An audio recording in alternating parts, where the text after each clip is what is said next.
नमस्कार साथियों, स्वागत है आप सभी का नाम नॉलेज हब के एक शानदार और जानदार वीडियो में। आज की इस वीडियो में साथियों हम लोग इकोनॉमिक्स के शानदार टॉपिक को देखने वाले हैं। इस टॉपिक से आपके एग्जाम में प्रश्न पूछे जाने की पूरी संभावना है। जितने भी इंपॉर्टेंट फैक्ट्स हैं प्रीवियस ईयर के पैटर्न के अनुसार इकोनॉमिक्स के, उसे हम लोग इस वीडियो में कंप्लीट करेंगे। 5-6 इंपॉर्टेंट टॉपिक हैं इकोनॉमिक्स के जिससे एग्जाम में प्रश्न पूछे जाते हैं, उसे हम लोग इस वीडियो में कंप्लीट करेंगे। तो वीडियो को शुरू से लेकर अंत तक जरूर देखिएगा। एक एक पॉइंट से आपके एग्जाम में क्वेश्चन पूछे जाएंगे। और बिहार दरोगा सुपर फास्ट रिवीजन के प्रीवियस वीडियो को आपने नहीं देखा है तो जाकर जरूर देख लें। एग्जाम में वहां से जरूर प्रश्न देखने को मिलेंगे। डिस्क्रिप्शन में लिंक दिया गया है और प्लेलिस्ट भी बना होगा बिहार दरोगा सुपर फास्ट रिवीजन के नाम से। तो चलिए हम लोग बिना किसी देरी की इस वीडियो की शुरुआत करते हैं। सबसे पहले कुछ बेसिक जानकारी की इकोनॉमिक्स यानी अर्थशास्त्र है क्या। अर्थशास्त्र याद रखना है एक विषय है जिसमें मानव की आर्थिक गतिविधियों का अध्ययन किया जाता है। और अर्थशास्त्र के जो जनक है यानी इकोनॉमिक्स के जो फादर हैं एडम स्मिथ को माना जाता है, याद रखना है। इनके द्वारा एक पुस्तक लिखी गई है जो काफ़ी बार एग्जाम में पूछा जाता है, याद रखना है द वेल्थ ऑफ नेशन। पूछा जाएगा द वेल्थ ऑफ नेशन किसकी पुस्तक है, तो याद रखना है एडम स्मिथ की पुस्तक है। को पूंजीवाद अर्थव्यवस्था का उद्गम स्रोत भी माना जाता है, याद रखना है द वेल्थ ऑफ नेशन को। एक अर्थशास्त्री हैं रेनगर फ्रिश। इन्होंने जो है अर्थव्यवस्था को 2 भागों में बांटा है। एक भाग है व्यष्टि अर्थशास्त्र जिसे हम लोग माइक्रो इकोनॉमिक्स कहते हैं। एक है साथियों समष्टि अर्थशास्त्र जिसे हम लोग माक्रो इकोनॉमिक्स के नाम से जानते हैं। व्यष्टि जो अर्थशास्त्र है इसमें व्यक्तिगत यानी इंडिविजुअल अर्थशास्त्र का अध्ययन किया जाता है। इसके उदाहरण है किसी परिवार की आय, किसी कंपनी की आय, इन सभी का जो अध्ययन है वो हम लोग व्यष्टि अर्थशास्त्र के अंतर्गत करते हैं। और समष्टि अर्थशास्त्र के अंतर्गत याद रखना है संपूर्ण अर्थव्यवस्था का अध्ययन किया जाता है, जैसे राष्ट्रीय आय, बेरोजगारी, मुद्रास्फीति, इन सभी का जो अध्ययन है वो समष्टि अर्थशास्त्र के अंदर किया जाता है। ये साथियों रेनगर फ्रिश ने अर्थव्यवस्था को 2 भागों में बांटा था जिससे एग्जाम में प्रश्न पूछा जाता है, याद रखेंगे। इसके बाद अर्थशास्त्र के प्रमुख क्षेत्र के बारे में पूछा जाता है। प्राथमिक क्षेत्र में जो है उन उत्पादन इकाइयों को शामिल किया जाता है जो प्राकृतिक संसाधनों के दोहन से प्राप्त होती है, जैसे कृषि, पशुपालन, मछली पालन, खनन, वानिकी, ये सभी जो हैं प्राथमिक क्षेत्र के अंतर्गत आते हैं। इस क्षेत्र द्वारा द्वितीयक क्षेत्र के लिए कच्चे माल की उपलब्धता भी सुनिश्चित की जाती है। इसके बाद है द्वितीयक क्षेत्र सेकेंडरी सेक्टर। अर्थव्यवस्था का वो क्षेत्र जो प्राथमिक क्षेत्र के उत्पादों को अपनी गतिविधियों में कच्चे माल के रूप में उपयोग करता है, उसे हम लोग द्वितीयक क्षेत्र कहते हैं, जैसे कारखाने, निर्माण, बिजली उत्पादन, जल आपूर्ति, ये सभी जो है द्वितीयक क्षेत्र के उदाहरण हैं। द्वितीयक क्षेत्र को औद्योगिक क्षेत्र भी कहा जाता है। मोस्ट इंपॉर्टेंट है किस क्षेत्र को औद्योगिक क्षेत्र कहा जाता है, तो याद रखना है द्वितीयक क्षेत्र। एक है साथियों तृतीयक क्षेत्र।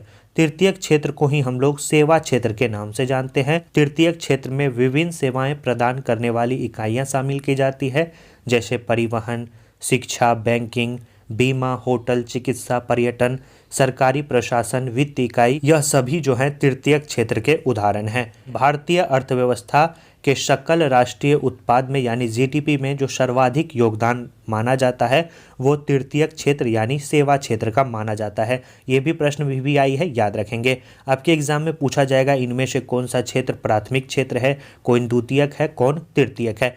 प्राथमिक क्षेत्र में आपको याद रखना है कृषि, पशुपालन, मछली पालन, खनन, वानिकी पूछा गया क्वेश्चन है, याद रखेंगे। और द्वितीयक क्षेत्र में कारखाने, निर्माण, बिजली उत्पादन, जल आपूर्ति द्वितीयक क्षेत्र के उदाहरण हैं। इसे हम लोग औद्योगिक क्षेत्र के भी नाम से जानते हैं।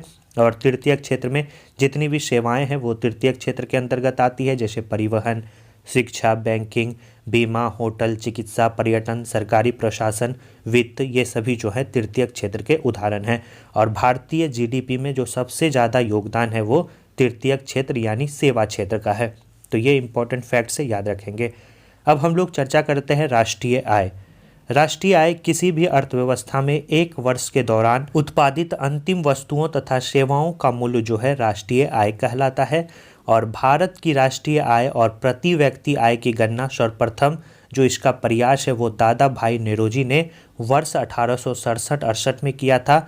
इनके अनुसार जो है 1868 में प्रति व्यक्ति आय 20 रुपये थी और आपको याद रखना है, पूछा जाता है कि किसके अनुसार प्रति व्यक्ति आय 20 रुपये माना गया था, तो दादा भाई नेरोजी के द्वारा। और राष्ट्रीय आय और प्रति व्यक्ति आय की गणना का जो पहला प्रयास है वो इन्हीं के द्वारा किया गया था। भारत में राष्ट्रीय आय के आंकड़े वित्तीय वर्ष 1 अप्रैल से 31 मार्च पर आधारित किए जाते हैं। केंद्रीय सांख्यिकी कार्यालय, जिसे हम लोग CSO के नाम से जानते हैं, भारत में राष्ट्रीय आय के आकलन एवं प्रकाशन के लिए उत्तरदायी थी। लेकिन अभी वर्तमान में जो राष्ट्रीय आय का आकलन और प्रकाशन है वो NSO के द्वारा किया जाता है, यानी नेशनल स्टैटिस्टिकल ऑफिस। याद रखना है, राष्ट्रीय सांख्यिकी कार्यालय। वर्ष 2019 में ही केंद्र सरकार ने CSO और NSSO का विलय कर NSO की स्थापना की है। तो अभी वर्तमान में जो राष्ट्रीय आय का आकलन है वो NSO के द्वारा किया जाता है, याद रखेंगे।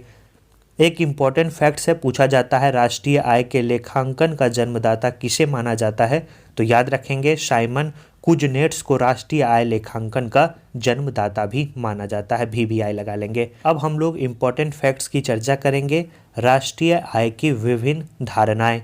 सबसे पहला GDP जो होता है साथियों, वो किसी देश की घरेलू सीमा के भीतर एक वित्तीय वर्ष में उत्पादित सभी वस्तुओं और सेवाओं का अंतिम मौद्रिक मूल्य को हम लोग GDP के नाम से जानते हैं। पूछा जाएगा कि GDP क्या है, तो याद रखना है, किसी देश की घरेलू सीमा के भीतर एक वित्तीय वर्ष में उत्पादित सभी वस्तुओं एवं सेवाओं के अंतिम मौद्रिक मूल्य को हम लोग GDP कहते हैं। और किसी देश की आर्थिक वृद्धि का जो सर्वाधिक उपयुक्त माप है वो है सकल घरेलू उत्पाद, यानी GDP। इसके बाद है साथियों GNP, जिसे हम लोग सकल राष्ट्रीय उत्पाद कहते हैं, ग्रोस नेशनल प्रोडक्ट। किसी अर्थव्यवस्था में GNP उस आय को कहा जाता है जो GDP में विदेशों से होने वाली आय को जोड़ते हैं। GNP का फॉर्मूला याद रखना है, GDP plus X minus M। याद रखना है, GDP plus X minus M। विदेशों से प्राप्त आय यानी X को हम लोग जोड़ेंगे और विदेशियों द्वारा भारत से अर्जित जितनी भी आय है उसे हम लोग घटाएंगे तो GNP निकल कर आएगा। ये फार्मूला इंपॉर्टेंट है, पूछा जाएगा। इसके बाद है साथियों NDP, यानी नेट डोमेस्टिक प्रोडक्ट, यानी शुद्ध घरेलू उत्पाद। यह किसी भी अर्थव्यवस्था का वह GDP है जिसमें से एक वर्ष के दौरान होने वाली मूल्य ह्रास को घटाकर प्राप्त किया जाता है। NDP बराबर होता है GDP माइनस ह्रास। याद रखना है, GDP माइनस ह्रास। इसके बाद है साथियों शुद्ध राष्ट्रीय उत्पाद, यानी NNP। सकल राष्ट्रीय उत्पाद में से मूल्य ह्रास को घटाने के बाद जो आय बचती है उसे ही हम लोग शुद्ध राष्ट्रीय उत्पाद कहते हैं। याद रखना है, क्या कहेंगे, NNP। तो NNP बराबर क्या हो जाएगा, GNP माइनस ह्रास, यानी सकल राष्ट्रीय उत्पाद में से अगर मूल्य ह्रास को घटाएंगे और उसके बाद जो आय बचेगी उसे हम लोग नेट नेशनल प्रोडक्ट कहेंगे, शुद्ध राष्ट्रीय उत्पाद। तो ये NNP का फॉर्मूला है। तो 3 फार्मूला जिसे आपको याद रखना है, GNP बराबर GDP प्लस X, यानी विदेशों से प्राप्त आय को जोड़ना है और विदेशियों द्वारा भारत से जितनी भी आय अर्जित की गई है उसे घटाने से GNP निकलेगा। अगर पूछा जाए NDP क्या है, तो NDP बराबर GDP माइनस ह्रास और NNP पूछा जाए तो GNP माइनस ह्रास। अब हम लोग साथियों इम्पोर्टेंट सेक्शन की चर्चा करते हैं, गरीबी। गरीबी से भी आपके एग्जाम में प्रश्न पूछे जाते हैं। तो गरीबी के बारे में आपको याद रखना है, लॉरेंज वक्र तथा गिनी गुणांक का संबंध गरीबी के मापन से है, पूछा जाता है क्वेश्चन, तो याद रखेंगे। लॉरेंज वक्र को 1905 ईस्वी में मैक्स और लॉरेंज तथा गिनी गुणांक को 1912 ईस्वी में कोरेडो गिनी ने विकसित किया था। और वर्तमान में भारत में निर्धनता रेखा या गरीबी रेखा का निर्धारण नीति आयोग करता है। मोस्ट इंपॉर्टेंट है, पूछा गया क्वेश्चन है। पूछा जाएगा कि भारत में गरीबी रेखा का निर्धारण किसके द्वारा किया जाता है, तो नीति आयोग के द्वारा किया जाता है। दादा भाई नेरोजी की पुस्तक poverty and un British rule in India गरीबी के मापन से संबंधित है। याद रखना है, गरीबी के मापन से संबंधित दादा भाई नेरोजी की एक पुस्तक है जिसे एग्जाम में पूछा जाता है, poverty and un British rule in India. इसके बाद भारत में गरीबी को मापने से संबंधित बहुत सारी समितियां हैं जिसके बारे में एग्जाम में पूछा जाता है, जैसे डॉक्टर YK अलग समिति। इसका गठन 1977 में हुआ था और 1989 में इसकी रिपोर्ट प्रस्तुत की गई थी। इसका आधार था कि ग्रामीण क्षेत्र के लिए 2400 कैलोरी प्रति व्यक्ति प्रतिदिन तथा शहरी क्षेत्र के लिए 2100 कैलोरी ऊर्जा प्रति व्यक्ति प्रतिदिन प्राप्त करना था। दूसरा था साथियों लकड़वाला समिति। इसका गठन 1989 में हुआ था और इसकी रिपोर्ट 1993 में प्रस्तुत की गई थी। नेक्स्ट है साथियों सुरेश तेंदुलकर समिति, भी आई लगा लेंगे, इसके बारे में एग्जाम में पूछा गया है। इसका गठन 2005 में किया गया था। इसकी रिपोर्ट 2009 में प्रस्तुत की गई थी। इसका आधार था शहरी क्षेत्र के लिए 1000 रुपये तथा ग्रामीण क्षेत्र के लिए 816 रुपये से नीचे मासिक खर्च करने वाले को गरीब माना जाएगा। इसके बाद है सी रंगाराजन समिति। इसका गठन 2012 में, रिपोर्ट 2014 में। ग्रामीण क्षेत्र के लिए 972 रुपये तथा शहरी क्षेत्र के लिए 1407 रुपये प्रति व्यक्ति मासिक उपभोग व्यय को गरीबी रेखा में रखा गया था सी रंगाराजन समिति के द्वारा। तो ये 4 इंपॉर्टेंट समितियां हैं जिसे आपको याद रखना है। आपके एग्जाम में पूछा जाएगा कि इनमें से किस समिति का संबंध गरीबी से नहीं है, तो याद रखना है डॉक्टर वी के अलग समिति का है, लकड़वाला का है और सुरेश तेंदुलकर समिति VVI है। पूछा जाता है कि इसका संबंध किससे है, तो गरीबी मापन से है। इसके बाद सी रंगाराजन समिति का संबंध भी गरीबी मापन से है। इसके अलावा जो होगा वो नहीं होगा, तो याद रखेंगे। आगे साथियों गरीबी तथा बेरोजगारी उन्मूलन से संबंधित कुछ योजनाएं चलाई गई थी सरकार के द्वारा, उससे भी एग्जाम में प्रीवियस ईयर में प्रश्न पूछे गए हैं। जैसे काम के बदले अनाज कार्यक्रम 1977-78 में चलाया गया, अंत्योदय योजना कार्यक्रम 1977-78, एकीकृत ग्रामीण विकास कार्यक्रम 1980 में चलाया गया, इंदिरा आवास योजना 1985-86 में चलाया गया, स्वर्ण जयंती ग्राम स्वरोजगार योजना 1999 में चलाया गया, प्रधानमंत्री ग्राम उदय योजना 2000-2001 में चलाया गया, अंत्योदय अन्न योजना के बारे में पूछा जाए तो सन 2000 में चलाया गया और ट्राइसेम के बारे में पूछा जाए तो 1980 में चलाया गया है ट्राइसेम। मोस्ट इंपॉर्टेंट है, VVI है, प्रीवियस ईयर में पूछा गया क्वेश्चन है।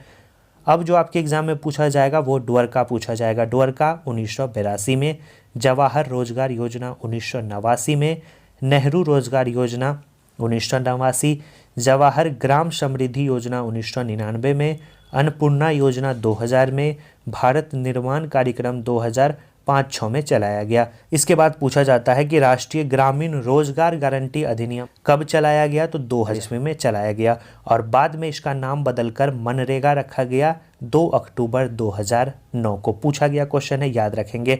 नरेगा कब, 2006 में नरेगा का नाम बदलकर मनरेगा यानी महात्मा गांधी रोजगार गारंटी एक्ट कर दिया गया 2 अक्टूबर 2009 को। तो इसके बारे में याद रखना है। इसकी शुरुआत 2 फरवरी 2006 को हुई थी। आंध्र प्रदेश के बांदावली ज़िले के अनंतपुर गांव में नरेगा की शुरुआत हुई थी और इसका नाम बदलकर 2 अक्टूबर 2009 को परिवर्तित कर मनरेगा यानी महात्मा गांधी रोजगार गारंटी एक्ट कर दिया गया। शुरू में यह योजना 27 राज्यों के 30 जिलों में लागू हुआ था। इस योजना के तहत प्रत्येक परिवार को एक वित्तीय वर्ष में 100 दिन रोजगार उपलब्ध कराना सुनिश्चित किया गया था, जिसमें महिलाओं की भागीदारी 33% होगी, इसकी बात की गई थी, तो याद रखेंगे। अर्थशास्त्र से संबंधित महत्वपूर्ण शब्दावली, जैसे पूछा जाता है कि रिसेशन क्या है। रिसेशन से तात्पर्य मंदी की अवस्था से है, जब वस्तुओं की पूर्ति की तुलना में मांग कम हो तो साथियों याद रखना है रिसेशन की अवस्थिति उत्पन्न हो जाती है। एक है मुद्रास्फीति, VVI लगा लेंगे। मुद्रा प्रसार या मुद्रास्फीति वह व्यवस्था है जिससे मुद्रा का मूल्य गिर जाता है और कीमतें बढ़ जाती है। इसे ही हम लोग मुद्रास्फीति के नाम से जानते हैं। आर्थिक दृष्टि से सीमित एवं नियंत्रित मुद्रास्फीति अल्प विकसित अर्थव्यवस्था हेतु लाभदायक होती है। मुद्रास्फीति को अस्थायी तौर पर नियंत्रण करने के लिए मुद्रा आपूर्ति कमी का प्रयोग किया जाता है। मुद्रास्फीति को अस्थायी तौर पर नियंत्रित करने के लिए क्या किया जाता है, तो मुद्रा आपूर्ति कमी का प्रयोग किया जाता है।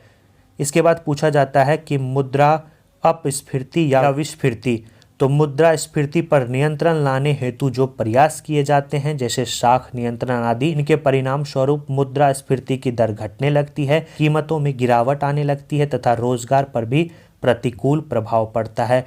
यह स्थिति मुद्रा अपस्फीति तथा विस्फीति की स्थिति कहलाती है। इसके बाद मुद्रा संकुचन के बारे में याद रखना है कि जब बाजार में मुद्रा की कमी के कारण कीमतें गिर जाती है और उत्पादन एवं व्यापार गिर जाता है और बेरोजगारी बढ़ जाती है तो वह अवस्था मुद्रा संकुचन कहलाती है। पूछा जाएगा क्वेश्चन साथियों, एक एक पॉइंट से एग्जाम में प्रश्न पूछा जाएगा जब बाजार में मुद्रा की कमी के कारण कीमतें गिर जाती है, उत्पादन एवं व्यापार गिर जाता है और बेरोजगारी बढ़ती है तो वो अवस्था क्या कहलाती है? तो याद रखना है मुद्रा संकुचन कहलाती है।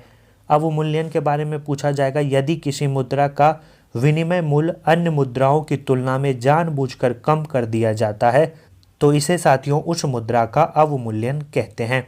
इसके बाद स्टैगफ्लेशन के बारे में पूछा जाता है, यह अर्थव्यवस्था की ऐसी स्थिति है जिसमें मुद्रास्फीति के साथ साथ मंदी की भी स्थिति होती है। एक शब्द पूछा जाता है तेजड़िया और मंदरिया, यह आपको याद रखना है स्टॉक एक्सचेंज का एक शब्द है। जो व्यक्ति स्टॉक की कीमतें बढ़ाना चाहता है उसे तेजड़िया कहते हैं और जो व्यक्ति स्टॉक की कीमतें गिरने की आशा करता है तो उस व्यक्ति को भविष्य में देने का वायदा करके बेचता है तो वो साथियों मंदरिया कहलाता है। इसके बाद टैरिफ के बारे में याद रखना है, किसी देश द्वारा आयातों पर लगाए गए कर को ही टैरिफ कर कहा जाता है, तो याद रखेंगे। इसके बाद एक पूछा जाता है राजकोषीय घाटा, यह सरकार की आय और उसके व्यय का अंतर होता है। यह सभी स्रोतों से सरकार की कुल उधारी आवश्यकताओं को इंगित करता है। राजकोषीय घाटा बराबर होता है बजट घाटा प्लस बाजार उधारी प्लस देयता। मोस्ट इंपॉर्टेंट है, याद रखना है। ये साथियों राजकोषीय घाटा है। राजकोषीय घाटा क्या होता है? सरकार की आय और उसके व्यय का अंतर। आगे बढ़ते हैं हम लोग। अगला साथियों पूछा जाता है कौन प्रत्यक्ष कर है, कौन अप्रत्यक्ष कर है। तो प्रत्यक्ष कर जो केंद्र सरकार के द्वारा लगाया जाता है उसमें आयकर, निगम कर, उपहार कर, व्यय कर, संपत्ति कर, पूंजी लाभ कर, लाभांश कर, ब्याज कर, ये सभी प्रत्यक्ष कर के उदाहरण हैं। और राज्य सरकार के द्वारा जो प्रत्यक्ष कर लगाया जाता है उसमें होटल प्राप्ति पर कर, भू राजस्व कर, कृषि आय पर कर, व्यवसाय कर, पथ कर, रोजगार पर कर, ये सब साथियों डायरेक्ट टैक्स हैं। तो प्रत्यक्ष कर भूलना नहीं है, एग्जाम में पूछा जाता है कि इनमें से कौन सा कर प्रत्यक्ष कर है, इनमें से कौन सा कर अप्रत्यक्ष कर है। अप्रत्यक्ष कर की बात करें इनडायरेक्ट टैक्स की, तो जीएसटी आपको पता है कि इनडायरेक्ट टैक्स है यानी अप्रत्यक्ष कर है, केंद्र सरकार के द्वारा लगाया जाता है। सीमा शुल्क है, केंद्रीय उत्पाद शुल्क है, इसके बाद केंद्रीय बिक्री कर है और सेवा कर है। ये सब साथियों केंद्र सरकार के अप्रत्यक्ष कर हैं। राज्य सरकार के इनडायरेक्ट टैक्स में आपको याद रखना है बिक्री कर है, व्यापार कर है, स्टाम्प कर है, शिक्षा कर है, प्रवेश कर है, सट्टेबाजी पर कर है, डीजल पेट्रोल पर कर है और वाहनों पे कर है। ये सभी राज्य सरकार के इनडायरेक्ट टैक्स हैं। आगे हम लोग साथियों आज के लास्ट पॉइंट की बात करते हैं कर सुधार समिति। जितने भी कर सुधार समिति हैं वो इम्पोर्टेंट है, पूछे जाते हैं। जैसे राजा चेलैया समिति का संबंध किससे है? कर सुधार से है। वांचू समिति का संबंध किससे है? प्रत्यक्ष कर से है। एल.के. झा समिति का संबंध किससे है? अप्रत्यक्ष कर से है। रेखी समिति का संबंध किससे है? अप्रत्यक्ष कर से है। केलकर समिति का संबंध किससे है? तो प्रत्यक्ष एवं परोक्ष करारोपण से संबंधित है केलकर समिति। मोस्ट VVI है, पूछा गया क्वेश्चन है। और रंगराजन समिति का संबंध पेट्रोलियम उत्पादों पर प्रशुल्क संरचना के संबंध में सिफारिश जो है इस समिति के द्वारा की गई थी। तो ये प्रमुख समितियां हैं कर सुधार से संबंधित। तो वीडियो कैसा लगा? वीडियो अच्छा लगा वीडियो को लाइक कर दीजिए, हो सके तो साथियों वीडियो को रिवाइज कर लीजिए।